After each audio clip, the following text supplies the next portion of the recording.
Yo, today it's finally time for another update on one of my largest crypto holdings and investments, and that is HBAR Hedera Hashgraph.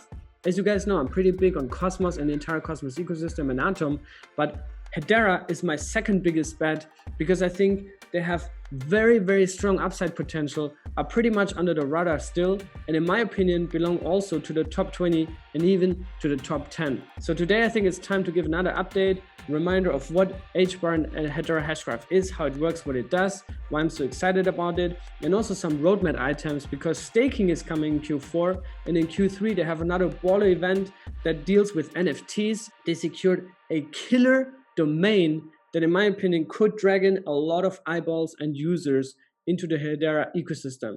And if you're excited about this and want to help Cryptocito also to get to 10,000 subscribers, guys, we're almost there, then help by subscribing to this YouTube channel, share this with 1 or 2 friends on your social media, on your Twitter, on your Telegram, wherever you are, and also make sure that you watch this entire thing.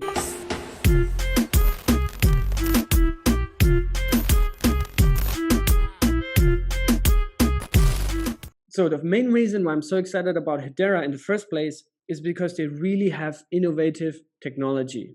And the innovative technology part of Hedera is obviously the Hashgraph consensus algorithm. It was invented by Dr. Bird, who is a mathematician, I think even a cryptograph, and just knows a lot about computer science and those kind of things. He even is a professor at a university in the US, and he invented that algorithm over a couple of years. There's very old papers that date back to, 2013, 14, 15, where he was researching ways. In his papers, they even quoted the original paper of Jaquan and Ethan Buckman about Tendermint, right? The first version of Tendermint. So it's all kind of like inspired, from each other. And I think Hashgraph is just a result of a very smart individual figuring out ways how to resolve the trilemma that Bitcoin had back in the days, the blockchain trilemma, where you have security, speed, and decentralization, but you can only choose 2, right? So in order for distributed networks to really have a strong impact, you need to have a scalable environment that doesn't sacrifice security, that cannot be 51% attacked, that cannot be tempered or controlled by a single entity. So this is really important, and Dr. Bird has apparently resolved that, right?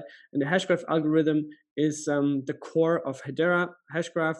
The Hashgraph algorithm is also patented, so nobody can just go ahead and copy it, right? Similar to what Uniswap V3 did with their smart contract. They just secured it, and that's something like what SushiSwap did, for example, could not happen again, which is where they just copy pasted their code base, put it on a different brand, better tokenomics, and took over a lot of users from Uniswap, right? So Hashgraph has from day one already secured and protected their technology.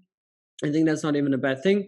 The code base is open for review, so it's not a secret what they do and how they do it. And how Hashgraph works is it is not working in a classic blockchain scheme, right? Where you bundle transactions into blocks and then you timestamp them and broadcast it to the network, which was then verified by miners, right? That's how blockchains in the classical sense work. And then you have proof of work chains, proof of stake chains.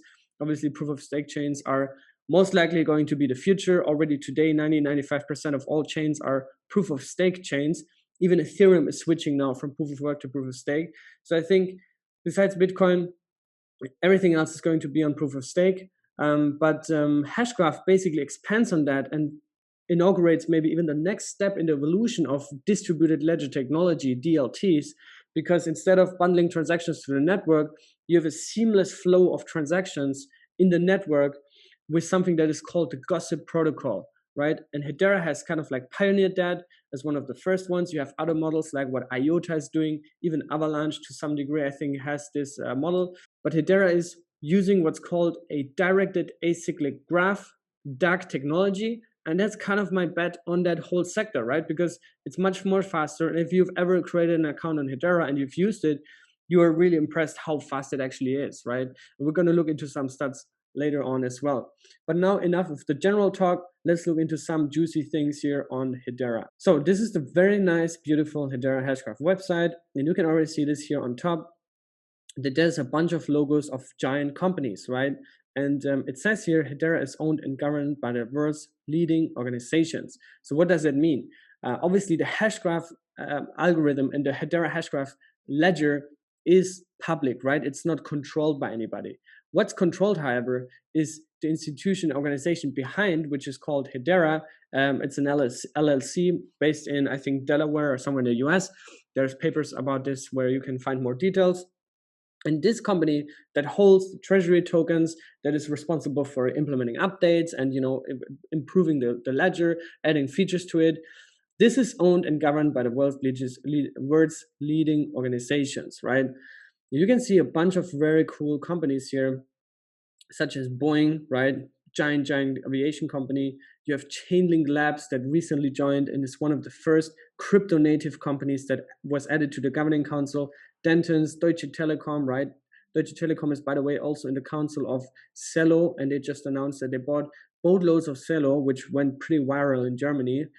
DLA Piper, and EDF, FPOS, Shinhan Bank, and I've also covered here when they joined the governing council, LG. So you can see two Korean giants here, IBM, Google, right? When Google joined, I remember back in the day, I think this was 2019, the price went instantly through the roof, right? On that day when it was announced, I think it was 2020 actually. Standard Bank, I think it's an African bank. Swells, which is the company of Dr. Lehman Burns and Mance Harmon, the two guys who created Hedera. And Swells also has a special status because they're kind of like the founders, kind of like the IOHK for Cardano, or just the main company behind the project, or Parity in Polkadot, right? Is what Swells is for Hedera. Tata Communications, giant company in India. UCL, university, so they also have academic stuff here. Zain and Vipro, and LSE is the latest member that just joined, right? This was announced on August 19th. The LSE, London School of Economics and Political Science, is joining the Hedera Governing Council to advance its blockchain center and support sustainable and social impact projects, right? So that's really, really cool. Deals with kind of like researching ways and finding ways to improve the environment and improve our planet. Hedera is obviously very well suited for that because the Hashgraph ledger consumes just a fraction of what other ledgers are consuming in terms of energy. And that's really cool to see. I think we're also moving more to this self-sustaining environment and sustainable algorithms and future. So Hedera appears to be very well positioned for that, right? So this is really, really cool to see. And I'm excited to see what also comes out of that, right? If you have hackathons in one of the most renewable universities out there and academic institutions, maybe there are some very smart people that, build great products and something comes out of that. So at least this is very, very nice, beautiful news. I think actually there might be another governing council member announced very soon, because I think in July and early August, they haven't announced anybody. I think the last one before that was Chainlink. I think that was in June. But anyway, I think we might see another council member being added very soon. There's rumors, for example, things like PayPal, things like Tesla. So obviously, if one of these big boys would come to the table, then it would add even more value, eyeballs, and attention to Hedera. Scrolling a little bit down here on the website, the third generation public ledger, I think that's actually a very fair assumption, because like I said earlier, you have blockchain 1.0, with Bitcoin and proof of work, where they really have this distributed ledger that really worked. Then you had blockchain 2.0, the second generation with smart contracts pioneered by Ethereum. And then blockchain 3.0 could either be kind of like this interoperability layer, right, that Cosmos is doing and other interoperability projects, or it could also be DAX, right? So I'm not really sure yet what third generation public ledger is, but this could be a fair assumption that DAX are actually the next generation, right? And the Hashgraph algorithm and gossip protocols could be well suited for that. There's some statistics here. I think we're not yet at 10,000 TPS. We're still way below that, but I think that's what the potential is. But what I'm mostly excited about is this section here where it talks about use cases, right? And obviously those are just the biggest use cases here, but there's way more than that. So you have the coupon bureau, you have IoT monitoring stuff, content authenticity with HALA systems, permission blockchains. IBM is building something with Hedera, on Hedera. And then you have Galaxy, which is a creator token platform founded by an NBA star.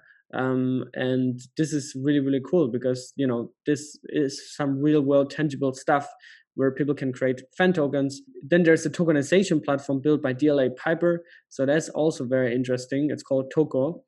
And just a lot of things. I mean, there's so many applications there. And if you scroll down here to the network metrics, you can see that per day, Hedera processes 3.5 million transactions, right? So this is in the last 24 hours, 3.4 million transactions with a latency of 5.16 seconds. We almost have 400,000 accounts and 2,500 API calls per HBAR. So this thing is active. This thing is very active. And the community is also very, very active, which is one of the most important things always when you look into cryptocurrencies to buy. Does it have an active community? And I can tell you the HBAR community is very active on Twitter as well. So there's some accounts you should follow. I can leave some suggestions down below. But yeah, this thing is really active and I like to see that. Now, let's look into the roadmap here, Q3 2021, which is where we are in right now. And this is one of the bigger things, I guess, is that the HTS will improve for NFTs. So enable scalable class-based NFT issuance using the Hedera token service, right? That's one of their kind of main products where you can build tokens on the Hedera ledger. And it's going to be now through a HIP, Hedera Improvement Proposal, going to be proposed and implemented, hopefully. Why is that exciting, my friends? Because of this. Guess who owns the NFT.com domain? It's none other than Jordan Fried, who has been working, I think, for Hedera and is now working on NFT.com and with Jordan Fried. So we're going to see what comes out of that. But it sounds like something giant is boiling. And this is what we want to see, right? We want to front run the big news. We want to front run even the rumors, right? So this is now something that came out very, very recently. But I'm not surprised to see such things, you know, because they have strong connections, strong networks. I mean, something has to come out of this, right? So if you see this now and you're like, man, this is crazy, like do your research on this, like just do your research on all the networks and connections that Hedera has and Hedera people have. But yeah, this is really exciting. NFT.com could be a giant kind of like marketplace for NFTs, obviously built on Hedera, and just dragging a lot of eyeballs. So that's going to be really interesting. Now, another thing I wanted to cover here is that in Q4 2021, we will see staking rewards that users can earn, right? HBAR holders can earn. So this is something that everybody is looking forward to, as well as sharding, which would make Hedera even more scalable and more decentralized. So that's going to come in Q4. But obviously the staking is what everyone's looking forward to, because right now you can't do much with your HBARs. You can just own them, right? And send them, receive them. I'm sure that's cool, but we want to put them to work for us, right? In this competitive DeFi world that we're in, we need to put our HBARs to work for us. And I have a lot of HBARs, so I want to put them to work for me, right? So this is cool. I hope that it comes very soon. Right now, it's still kind of like in this launching phase where they're adding more governing council members. And then over the years, there's a great presentation by Dr. Lehman Bird. Over the years, when the threshold of 39 governing council members is reached, I think right now we're at 22, then it will open up more to the public, right? And then it will truly go global. Because the thing is, if you launch a brand new coin, a brand new crypto project, you're not going to be decentralized from day one. It's impossible, right? You have to build project awareness. You have to build a community. You have to dilute the supply of coins to the people, right? You have to distribute that to everybody. Then the tech side of things has to be decentralized. There's different verticals that needs to be decentralized. And I think Hedera is taking a very slow, mindful approach on how to do that, right? And how to transition Hedera from this, oh, it's a company and, you know, from these giant tech companies owned towards this is actually a protocol owned by the people. I think that's where they want to get to in the long run. Obviously, it's still very early, but it also means that the biggest opportunity is right now, not when it's already fully decentralized, not when it's already fully, fully launched in that sense. So I think you have to always think about your risk reward management because if the protocol is already perfect and has millions of users and has thousands of use cases and whatnot, then it might already be too late to make crazy gains, right? And of course, in crypto, we are also here to catch some crazy X's, right? Of course we are. That's what crypto is maybe there for in the short term, while in the long term, we can actually help to build the Web3 economy, help decentralize and break up these centralized power structures. Anyway, so this is really cool. Another final thing I wanted to bring up here before we wrap things up is that GK8, I don't know them, but apparently it's a cybersecurity company that offers custodian technology for managing safeguarding digital assets, has announced that they partnered with Hedera and now want to offer custody of Hedera's HBAR and as well as HTS-based tokens to their customers and institutional customers, right? Which means big money. And if these guys read that, oh my God, we have Boeing on board, Chainlink on board, Deutsche Telekom on board, DLA Piper, we have all these guys on board, Shinhan Bank, all over the world, then this might be a very interesting deal for, exciting and interesting deal for institutions. So anyways, let me know what you think about Hedera. I've covered them also regarding the Korean CBDC. There's actually also big updates here because Cosmos and Hedera have been in the race, but Clayton was chosen to build the first pilot together with the Bank of Korea. So the Korean CBDC project is off the table, but also Hedera was chosen by MTech, which is a startup that helps to modernize central banking. And they're proposing something to the Fed, to the Federal Reserve Bank, and also other central banks around the world.